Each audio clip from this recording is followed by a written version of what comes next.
Now, this leads me into my third investment strategy, and that's talking to a financial planner, not a financial advisor. I want you to talk to and find a financial planner, someone who could actually take into consideration your finances that you have, the risk tolerance that you want, whether you want to be investing a bunch of money being risky, or you want to be moderate, or you want to be a little self-sufficient and sustain over a few years. Depending on what your goals are, that financial planner will then take that information and then give you a strategy that's built for you. So my suggestion to you is to find a very good financial planner. What I had to do is I spent months looking for a financial planner. That means that I was going into different bank branches, different, financial institutions just to find a person that looked like me. Not only that he had to look like me, but he had to know the information from the questions that I was giving him. I'm asking if you're a planner or an advisor. I'm asking about the strategies that you would implement into my life. I'm asking, are you a financial fiduciary for me? Do you have my best interest at it, or are you just going with some type of algorithm that the company is working on? So those little detailed questions gave me the confidence in the person that I actually selected, and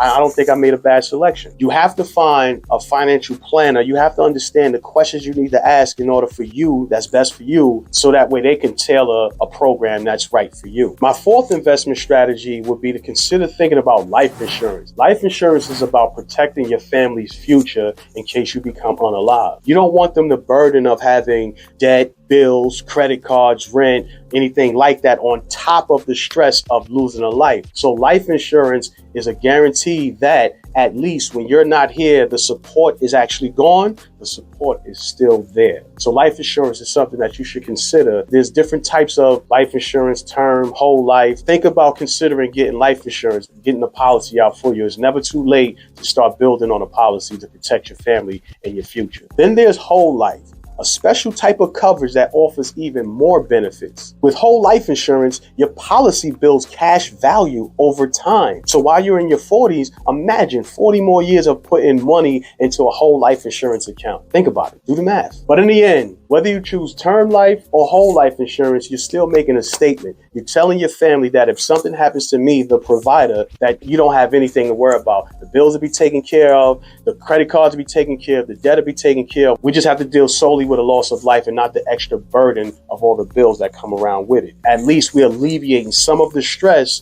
not all of the stress, but at least some of the stress by having a life insurance policy, whether it be whole life or term life. Something to think about.